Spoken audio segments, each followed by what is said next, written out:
الحمد لله رب العالمين الصلاة والسلام على سيد الرسل وخاتم الأنبياء والمرسلين وعلى آله وأصحابه أجمعين أما بعد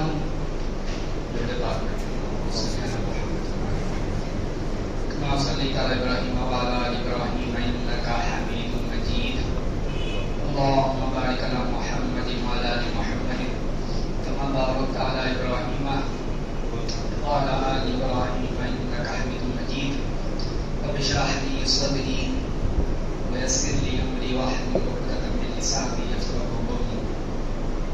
حضرات سامعین عزیز، اللہ رب العزت نے انبیاء کرام کو انسانوں کے لیے ہادی بنا کے بھیجا ہے.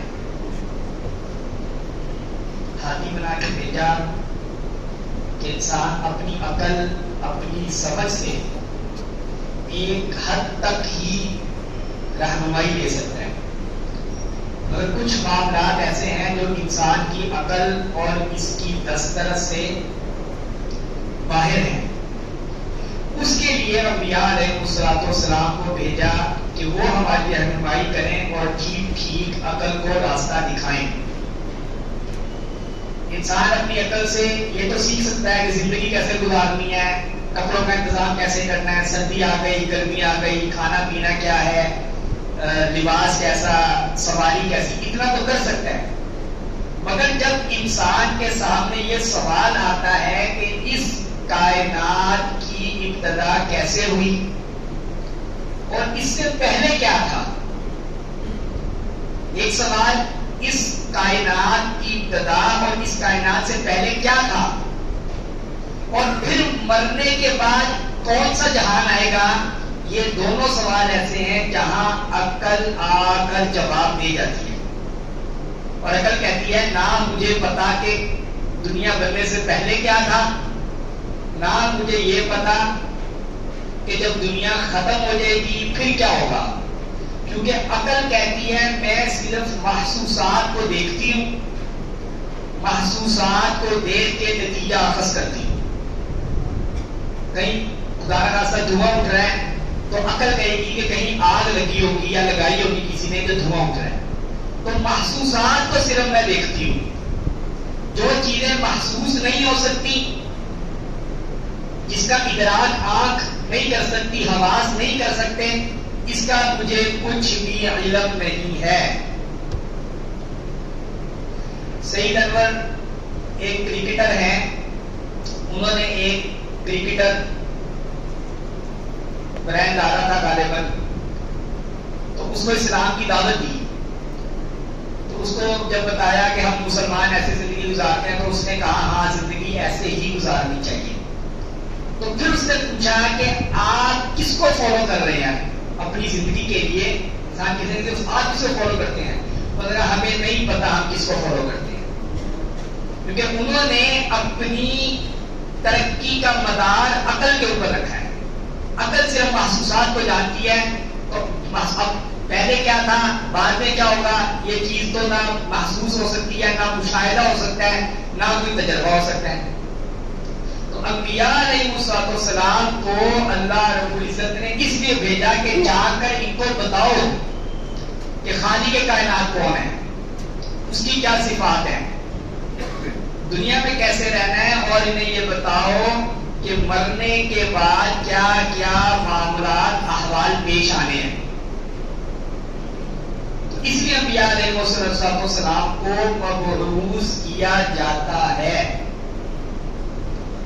تو انبیاء کی تعلیمات میں سے بنیادی چیزیں کیا ہیں آپ سارے جانتے ہیں، میں دہراتا رہتا ہوں. ایمان مفصل، آمنت باللہ وملائکتہ وکتبہ ورسلہ والیوم الآخر والقدر خیرہ وشرہ من اللہ تعالی والبعث بعد الموت. یہ بنیادی تعلیمات ہے انبیاء کی. کیا؟ اللہ پر ایمان، وملائکتہ فرشتوں پر ایمان، وکتبہ آسمانی کتابوں پر ایمان، ورسولہ رسولوں پر ایمان، والیوم الآخر ایک آخرت میں دن، آخری دن کے اور تقدیر اچھی بری اللہ کی طرف سے ہے اس پہ، اور مرنے کے بعد دوبارہ اٹھائے جائیں گے، یہ انبیاء کی بنیادی تعلیمات ہیں۔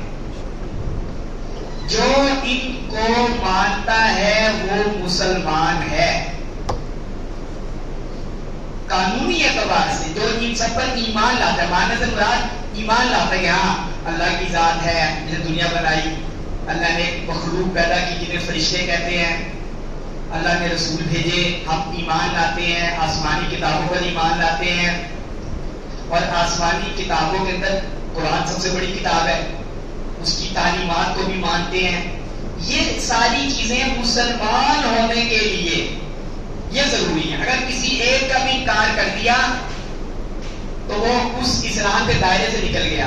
جیسے خدا نہ خواستہ کوئی تقدیر کا انکار کر دے، تقدیر کا انکار کر دے اور یہ کہہ دے کہ تقدیر کچھ نہیں ہوتی، اپنی محنت سے ہی ہوتا ہے جو کچھ ہوتا ہے، تو وہ اسلام کے دائرے سے نکل گیا۔ اگر کوئی کسی کو نقصان خدا نہ خواستہ ہو گیا اور اگلا اسے کہہ رہا ہے کہ بھائی یہ اللہ کے ہاں تقدیر میں پہلے لکھا ہوا تھا، ہوتا نا بعض بار لوگ جھٹلا دیتے ہیں، وہ بندہ اسلام سے نکل جاتا ہے۔ یاد رکھیں ہمارا عقیدہ ہے اور یہ اسلام کا لازمی جزو ہے کہ انسان کو پہنچنے والی ہر اچھائی، ہر برائی، ہر خشک و تر، ایک پتا بھی اگر درخت سے گرے گا، کتنے پلٹے کھا کے زمین پر پہنچے گا، پہلے سے اللہ کے علم میں ہے اور لوح محفوظ میں تقدیر میں لکھا ہوا ہے۔ یہ ہمارا عقیدہ ہے، اس پر میں بہت تفصیل سے بڑا زور دے کے بیانات کرتا رہتا ہوں۔ جو یہاں پر الحمدللہ جمعہ پڑھنے والے ہیں وہ یہ بات جانتے ہیں، کیونکہ اس کے بغیر ایمان کا تصور نہیں ہے۔ باقی جو کمزوریاں ہوتی ہیں، عملی کمزوریاں، وہ تو ہر انسان کے ساتھ ہے، لگی ہوئی ہیں، مگر اس میں کمی نہیں آنی چاہیے۔ یہ جو میں نے چیزیں گنوائی ہیں نا ایمان، یہ اس میں کمی نہیں آنی چاہیے۔ یہ ماننا کہ اللہ کے ہاں سب کچھ تقدیر میں پہلے سے، زمین و آسمان بنانے سے 70 سال پہلے اللہ نے سب بندوں کی تقدیر لکھ دی۔ تو اس کو تو کیا کہتے ہیں؟ اس کو کہتے ہیں مسلمان ہونے کے لیے لازمی جزو ہے یہ چیزیں۔ پھر اب آگے چلے، اس میں تفصیلات بھی آ جاتی ہیں۔ تفصیلات اس لیے آ جاتی ہیں کہ اب ترقی بہت ہو گئی ہے، انسان سوچنا شروع کر دیا، تحقیقات ہونا شروع ہو گئی، ریسرچ ہونا شروع ہو گئی، پھر انسان کے اپنے زندگی کے معاملات بہت زیادہ تیز ہو گئے۔ اس لیے پھر ہر عمل کے اندر دیکھنا پڑتا ہے کہ اللہ کا حکم کیا ہے، اللہ تعالیٰ کا حکم ہے۔ کیوں؟ کیونکہ ایسا نہ ہو کہ انسان اپنے نفس کی پیروی کرنا شروع کر دے۔ لیکن اتنی بات تو مان نہیں نہ سکتے، الحمدللہ ہم سارے مسلمان ہیں کہ اللہ تعالیٰ کی ذات سے لے کے اس بات کو ماننے تک کہ ہم نے مرنے کے بعد اٹھنا سارے مانتے ہیں، مگر زندگی میں بہت سارے مراحل اور بھی پیش آ جاتے ہیں، جھگڑے کہیں پیدا ہو جاتے ہیں۔ اسلام یہ بھی چاہتا ہے کہ کوئی کسی کا حق نہ سلب کرے، کوئی آپس میں جھگڑے کی صورت نہ بنے، اس لیے احکامات اور بھی دیے جاتے ہیں۔ کبھی صرف یہی نہیں ہے، اس کے ساتھ جو اور روزمرہ کی زندگی میں سیکھو، شادی کرنی ہے کیسے کرنی ہے، وراثت کے مسائل ہیں کیسے تقسیم کرنا ہے، خدا نہ خواستہ علیحدگی کی نوبت اگر آ جائے، کیونکہ یہ بھی زندگی کا حصہ ہے۔ جس طرح شادی بیاہ کرنا زندگی کا حصہ ہے، علیحدگی ہونا بھی زندگی کا حصہ ہے، اسلام اس کا بھی طریقہ سکھاتا ہے۔ یہ نہیں کہ نکاح کا تو بتا دیا اور اگر علیحدگی کی بات آئی تو جیسے مرضی کرو، نہیں، پراپر طریقہ ہے اس کا بھی۔ مجھے بڑا افسوس ہوتا ہے کہ جب لوگ آ کے یہ مسئلہ پوچھتے ہیں کہ جی طلاق کے بارے میں پوچھ رہے ہیں، بھائی آپ نے جب شادی کی تھی اس وقت علماء کو کہتے کہ ہمیں وہ مسائل بھی سمجھاؤ، خدا نہ خواستہ انسان ہے نا، اگر علیحدگی کرو تو کیسے کریں گے؟ دو بندے آئے، مفتی صاحب کے پاس کہ جی ہم دونوں شراکت پہ کاروبار کرنا چاہتے ہیں، ہمیں کاروبار کے مسائل بتائیں. تو مفتی صاحب نے کہا کاروبار اگر مل کے کرنا چاہتے ہو وہ بھی طے کرو، اور یہ بھی طے کرو کہ اگر کاروبار ختم کریں گے، جدا کریں گے، وہ کیسے کریں گے. دونوں چیزیں طے کرو.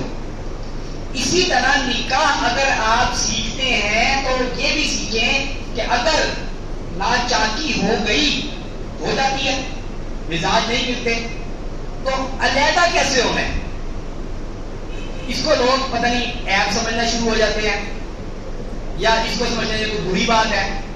اب میں آپ کو بتاتا ہوں شریعت کے اندر اگر خدا نخواستہ علیحدگی کیا طریقہ ہے، تو سب سے بہترین طریقہ کیا ہے جس کو شریعت نے سب سے زیادہ پسند کیا ہے، وہ کیا طریقہ ہے؟ وہ طریقہ یہ ہے کہ اگر آپ نے علیحدہ ہونے کا ارادہ کیا ہے، یا بعد میں عورت کو ویسے ہی انسان سر چڑھ جاتی ہے تو عقل ٹھکانے لگانے کے لیے بندہ اس کو ذرا سبق سکھانے کے لیے طلاق دیتا ہے. تو یاد رکھیں ہر انسان کے پاس 3 اختیارات ہیں طلاق کے. 1 2 3.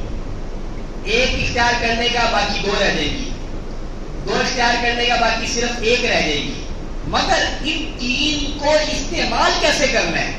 یہ نہیں کہ ایک جگہ ٹھک ٹھک ٹھک 3 دے دی، نہیں، انتہائی سخت گناہ ہے. ایک روایت میں پڑھ رہا تھا کہ کسی نے کٹھی 3 طلاقیں دے دی. کبھی بیشی اللہ معاف فرمائے، نبی علیہ السلام کا چہرہ غصے سے سرخ ہو گیا کہ اللہ کی حدود سے کھیل رہے ہو. اکٹھی 3 طلاقیں دینا انتہائی سخت گناہ ہے، اور واقع بھی ہو جائیں گی. یہ نہیں کہ واقع نہیں ہوں گی. 3 دے گا تو 3 ہی واقع ہوں گی، کیونکہ 3 ہوتا ہے، 2 ہوتا ہے، اور 1 ہوتا ہے. ریاضی کا بھی اصول ہے، عقل کا بھی اصول ہے کہ 1 ہوتا ہے، 1 ہی ہوتا ہے نا. کسی نے آج تک 1 کو 2 تو نہیں کہا. بندہ ملا کبھی کسی نے کہا 1 2 ہوتے ہیں؟ کسی نے نہیں کہا. 2 بھی 2 ہی ہوتا ہے. اگر مجھے کوئی بندہ کہے میں وہ 3 لاکھ روپے دوں گا تو 3 ہی دے گا نا. 3 سے مراد 1 تو نہیں ہوگا. تو 3 کا مطلب 3 ہی ہوتا ہے. مگر 3 اکٹھی دینا بڑا سخت گناہ ہے. یاد رکھیں شریعت نے کیا طریقہ بتایا ہے طلاقیں دینے کا. یہ بتایا ہے کہ اگر ارادہ ہے تو اس کا طریقہ یہ ہے، ایک پاکی میں یعنی حیض نہ ہو. پاکی یعنی عورت حالت حیض میں نہ ہو. حالت حیض میں طلاق دینا بھی گناہ ہے، مگر اگر کوئی دے دے گا تو طلاق واقع ہو جائے گی. تو طریقہ یہ ہے عورت پاکی کی حالت میں ہو، حالت حیض میں نہ ہو، اور اس پاکی میں اس سے ہم بستری بھی نہ کی ہو. وہ پاکی جس میں ہم بستری بھی نہ کی ہو، اس وقت اس کو 1 طلاق دے دی جائے، اور 1 طلاق دے کے چھوڑ دیا جائے. اب اس پر 3 حیض کی مدت گزرے گی. وہ پاکی گزری، حیض آیا، پھر پاکی گزری، پھر حیض آیا، پھر پاکی گزری، پھر حیض آیا. جب 3 حیض مکمل ہو جائیں گے تو بیوی خود بخود آپ کے نکاح سے نکل جائے گی. یہ سب سے اچھا طریقہ ہے، آسان طریقہ ہے طلاق دینے کا. کیوں؟ اس میں پشیمانی نہیں ہوتی. جب 1 طلاق دیں گے تو ابھی آپ کے پاس 3 مہینے کا عرصہ ہے. اگر آپ نے غصے میں دے دی، جذبات میں کوئی بات ہو جاتی ہے ایسی، آپ نے دے دی تو آپ اس سے رجوع کر سکتے ہیں. رجوع کا اختیار رہے گا اس طرح آپ کے پاس. اس لیے عورت کا حکم ہے کہ اگر مرد اسے 1 طلاق دے دے تو وہ اس عدت کے دوران، جسے عدت کہتے ہیں، رہے گی تو مرد کے گھر نہیں، وہ زیادہ سے زیادہ بند سنور کے چھوڑ کے سامنے آئے تاکہ یہ میرے سے رجوع کر دے. یہ فقہ کا مسئلہ ہے. تو 1 طلاق دیں گے تو آپ کو پشیمانی نہیں ہوگی، اور 3 مہینے لمبا پیریڈ سوچنے کا مل جائے گا. مگر اگر کسی نے 3 طلاقیں اکٹھی دے دی، اب کوئی موقع اس کے پاس واپس آنے کا نہیں رہا. اور یہ عورت کا بڑا اعزاز ہے. اسلام نے عورت کو یہ بڑا اعزاز دیا ہے. یہ کوئی ایسی بکتی بازاری چیز تو نہیں ہے نا کہ اسے خریدا پہلے پھر ٹھک ٹھک 3 طلاق لگے گا چل نکل جا، نہیں، 1 طلاق دے اور 3 مہینے کا. ہاں اس کا ایک اور فائدہ بھی ہے کہ جب 3 مہینے گزر گئے تو اب عورت آپ کے نکاح سے تو نکل گئی، مگر آپ دوبارہ نکاح کر کے اپنے پاس واپس لا سکتے ہیں اگر 1 طلاق دی جائے، رجی 1 طلاق. تو یہ جو اکثر فتاوی آ جاتے ہیں کٹھی 3 طلاقیں دے دی، یاد رکھیں طلاق دینا گناہ نہیں ہے، مگر اکٹھی 3 دینا بڑا سخت گناہ ہے. اسی لیے ابھی خدا نہ خاصا اللہ نہ کرے کسی گھر میں ایسی نوبت آئے، مگر آ تو سکتی ہے، زندگی کے معاملات ہیں. تو سب سے بہتر طریقہ یہ ہے کہ 1 طلاق دے کے عورت کو چھوڑ دیں. ہمارے ایک دوست کا واقعہ ہوا، عورت نہیں نکاح کرنا چاہتی تھی، بچے بھی تھے، مرد نے 1 طلاق دے کے چھوڑ دیا، عورت اپنے گھر چلی گئی. 1-2 سال بعد پھر عورت کو احساس ہوا کہ نہیں، مجھے پہلے مرد کے پاس واپس آنا چاہیے. تو پھر نکاح ہوا، صرف نکاح ہوا، یہ نہیں کہ عورت نے کوئی اور شادی کی، نکاح ہوا، واپس آ گئی پہلے مرد کے پاس. اور اگر 3 طلاقیں دے دی، اس میں کیا مصیبت ہے؟ اس میں مصیبت یہ ہے کہ اب عورت پہلے شوہر کے پاس واپس نہیں آ سکتی جب تک دوسرے کسی مرد سے شادی نہ کرے، وہ پھر اس کے ساتھ ہم بستری کرے. ہم بستری کرنا ضروری ہے، صرف نکاح نہیں، وہ ہم بستری کرے گا. پھر یہ دوسرا مرد اپنی خوشی سے اگر طلاق دے دے یا فوت ہو جائے، پھر وہ عدت گزار کے پہلے مرد کے پاس آ سکتی ہے، ورنہ نہیں آ سکتی. لوگ غلطیاں کرتے ہیں، پھر آ کے ہمارے سر ہو جاتے ہیں. ایک گنجائش نکالے بھائی، آخرت کی جہنم کی آگ زیادہ سخت ہے دنیا کی تکلیف سے، دنیا کی رسوائی سے. جب آپ کو پہلے منع کیا جاتا ہے کہ اکٹھی 3 طلاقیں نہیں دینی، 1 طلاق دینی ہے، تاکہ اب پشیمانی ہو رہی ہے تو دوبارہ نکاح پڑھا کے واپس آ سکے، آپ اس کو باندھتے نہیں ہیں، اکٹھی 3 طلاقیں دے دیتے ہیں. اور اب آپشن رہتا نہیں، اب حلالہ. اچھا، حلالے کو بھی لوگوں نے ایک مذاق بنا لیا کہ یہ مولوی حلالہ کراتے ہیں. میری بات سنیں نا، تو جو شریعت نے طے کر دیا تو میں نے تو نہیں بنایا نا، تو میرا تو کوئی فائدہ نہیں، میں تو نہیں کرتا. بات یہ ہے شریعت نے طے کر دیا کہ حلالہ، اور یہ طے کر کے نہیں ہوگا کہ کسی دوست کو بندہ کہتے یار اس کے ساتھ حلالہ کر، ہم بستری کر اور پھر طلاق دے دے، تو یہ تو عورت کا مذاق بن جائے گا نا. طے نہیں کرنا، اب خود اگر وہ کر دے یا کسی کو خود ہی خیال آ جائے کہ یار بچے ہیں، بچوں کی زندگی دھل جائے گی، برباد ہو جائے گی، بطور رضاکارانہ طور پہ کسی کے دل میں یہ بات ہو، چلو یار میں اسے نکاح کر لیتا ہوں اور اس کے ساتھ بعد میں ہم بستری کر کے اور طلاق دے کے وہ عدت گزارے گی تو پھر پہلے کے پاس چلی جائے، تو مسئلہ تو سولو ہو جائے گا نا. وہ حل تو نکالنا ہے مسئلے کا. مسئلہ یہ ہے کہ آپ کی اپنی غلطی ہے پہلے کہ آپ کٹھی 3 طلاقیں کیوں دیتے ہیں. تو مسائل سارے سیکھنے چاہیے. جب بچے کی شادی ہو، ایک مسئلہ اور بڑا اہم ہے. لوگ کہیں گے مولوی صاحب کو کیا ہو گیا، شرم کی باتیں بتا رہے ہیں، مگر نسل بھی تو چلتی ہے نا آگے. جب شادی کرتے ہیں سب کو پتا ہوتا ہے نا کیا کرنا ہے، ادھر تو شرم نہیں آتی، جب وہ مسائل بتاتے ہیں تو شرم آ جاتی ہے.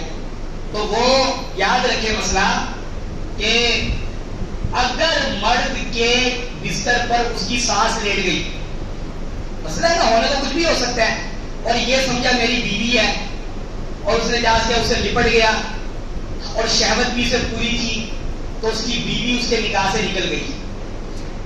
اسی لیے کہا جاتا ہے کہ بیوی کے بستر پر کوئی اور عورت آگے نہ لیٹے. یہی مسئلہ بیٹی کے ساتھ ہے. بیٹی جوان ہے اور وہ بستر پہ لیٹی ہوئی ہے، باپ سمجھا یہ میری بیوی ہے، وہ جا کے پوری شہوت کے ساتھ، ایسے نہیں، پوری شہوت کے ساتھ اسے لپٹ گیا تو اس سے بھی بیوی نکاح سے نکل جائے گی. تو یہ مسائل آپ کو سیکھنے چاہیے، یہ شرم کی باتیں نہیں ہیں، یہ زندگی میں پیش آنے والے مسائل ہیں، نسل انسانی اس سے چلنی ہے. تو طلاق کا مسئلہ، اب یہ اسٹام فروش ہے، میں ان کو کچھ اور فروش کہنا چاہتا تھا مگر میں ممبر پہ بیٹھا ہوں. یہ کیا کرتے ہیں لوگ عدالتوں میں جاتے ہیں, یونین کونسلوں میں جاتے ہیں کہ طلاق لکھ دو, یہ کٹھی 3 طلاقیں لکھ کے دے دیتے ہیں. بڑا سخت گناہ کرتے ہیں. کئی واقعات میرے سامنے ہوئے, بندہ ان پڑھ تھا, اس نے جا کے کہا جی میں نے بیوی کو طلاق, بندہ ان پڑھ ہے, وکیل تو ان پڑھ نہیں ہے, تم 1 طلاق لکھ کے دو. میرے سامنے کئی واقعات آئے, بندہ گیا کہ جی بیوی کو طلاق لکھنی ہے, اور اصول ہی ہے کہ ہمیشہ 1 طلاق دی جائے گی. اس اسٹامپ میں کٹھے 3 اسٹامپ نکال کے 3 طلاقیں دے دی, کہا اس پہ سائن کر دو, اس نے سائن کر دیا, وہاں 3 طلاقیں ہو گئی. اب وہ بھاگتا پھر گولیوں کے پاس. تو یاد رکھیں وکیلوں کو بھی یہ بات, جو اسٹامپ فروش ہیں ان کو بھی کہیں کہ اللہ سے ڈریں, 1 طلاق دیں, کٹھی 3 طلاقیں نہ دیں. اور آخر میں ایک بات کی وضاحت کرنا ضروری سمجھتا ہوں. اب میرا مسئلہ ہے, ہم کور ہو گئے. ڈاکٹر ذاکر نائک کو میں نے پچھلے جمعے میں کچھ ان سے حوالے سے بات کی تھی, تو ان کی شخصیت مشہور ہے تقابل ادیان کے حوالے سے. یعنی جب وہ مذاہب کا تقابل کرتے ہیں, ہندو, عیسائی, بدھزم, کرسچن, مگر وہی تک بس, اس کے آگے جو ہمارے فقہ کے مسائل ہیں ان میں نہ ان کی اہلیت ہے, نہ وہ اتھارٹی ہے, اور نہ وہ ہمارے سے آگے ہیں. میں یہ بات کوئی بڑی بھڑک نہیں مار رہا, حقیقت کا اظہار ضروری ہے. ڈاکٹر ذاکر نائک تمام مسائل کے اوپر اتھارٹی نہیں ہے, کیونکہ وہ ایک ڈاکٹر ہے. جیسا ڈاکٹر اسرار احمد مرحوم, اکثر لوگ میرے ساتھ پوچھتے ہیں ان کے بارے میں, وہ خود ایک ڈاکٹر تھے اور ان کا مطالعہ تھا اسلام بٹوین دوسرے مذاہب یا سائنس کے حوالے سے اسلام کی اہمیت لگنا بس. باقی ڈاکٹر اسرار بھی خود کہتے تھے کہ میں مفتی نہیں ہوں. ایک ان کا کلپ ہے, وہ کہتے ہیں میں فتویٰ دینے کی اہلیت نہیں رکھتا, لہذا کئی مسائل بتا کے وہ بعد میں رجوع کرتے تھے کہ مجھ سے غلطی ہوئی, علماء اس بارے میں یہ کہتے ہیں. تو یاد رکھیں ڈاکٹر کوئی بھی ہو, ڈاکٹر ذاکر نائک ہو, ڈاکٹر اسرار احمد ہو, وہ ہمارے آگے اتھارٹی نہیں ہے. جہاں بات آئے گی فقہ کے مسائل کی وہاں ہماری بات چلے گی. ڈاکٹر ذاکر نائک کی یا ڈاکٹر اسرار احمد کی بات نہیں چلے گی. اگر ہماری بات سے ٹکرائے گی وہ ہماری بات کو آگے پھیلائیں گے, وہ ہمیں یا ہماری کسی بات کو کاٹ نہیں سکتے. کیوں؟ وہ ایک اسکالر ہے, اور اصل میدان یہ علماء اور مفتیان کرام کا ہے. بات سمجھ گئے آپ؟ تو کچھ مسائل ڈاکٹر ذاکر نائک وہ ہے نائک اور ہم ہیں کھل نائک, تو یاد رکھیں وہ ہمارے آگے نہیں ہے. اگر ڈاکٹر ذاکر نائک کسی مسئلے میں غلط بیانی سے کام لیتے ہیں تو وہاں ہماری بات کی اتھارٹی ہے. اور رسول کریم صلی اللہ علیہ وسلم کے حوالے سے ایک مسئلے کی وضاحت کر دوں, آپ اپنی قبر میں ایسے حیات ہیں جیسے جسم اور روح ساتھ ملا ہوا ہوتا ہے, ایسے اپنی قبر میں حیات ہیں. اہل سنت والجماعت کا متفقہ عقیدہ ہے کہ جب ہم حاضری دیتے ہیں حضور ہمارا سلام سنتے ہیں, جواب دیتے ہیں, اور جب آپ مسجد نبوی میں داخل ہو جاتے ہیں تو رسول اللہ صلی اللہ علیہ وسلم آپ کو ایسے ہی دیکھ رہے ہوتے ہیں جیسے میں اور آپ ایک دوسرے کو دیکھ رہے ہیں. یہ اہل سنت کا متفقہ عقیدہ ہے. تو کوئی بھی ڈاکٹر چاہے اس کی کتنی بھی شہرت ہو, چاہے MBBS سے آگے بھی ڈگری لی ہو, تو اگر وہ اس مسئلے کا رد کرے گا تو ہم اس کا رد کر دیں گے. یاد رکھیں یہاں اتھارٹی ہم ہیں. بازیچہ اطفال ہے دنیا میرے آگے, ہوتا ہے شب و روز تماشا میرے آگے, ایک بات ہے اجازت مسیحا میرے آگے. تو ہمارے وہ تو آپ نے کسی ڈاکٹر سے متاثر نہیں ہونا, ٹھیک ہے نا. اگر وہ غلط بات کریں گے تو پھر آپ نے ہم سے پوچھنا ہے صحیح کیا ہے, اور وہ ہماری تائید میں چلیں گے, ہم نے ان کی تائید میں نہیں چلنا. اللہ کی توفیق دے. واخر دعوانا الحمدللہ رب العالمین.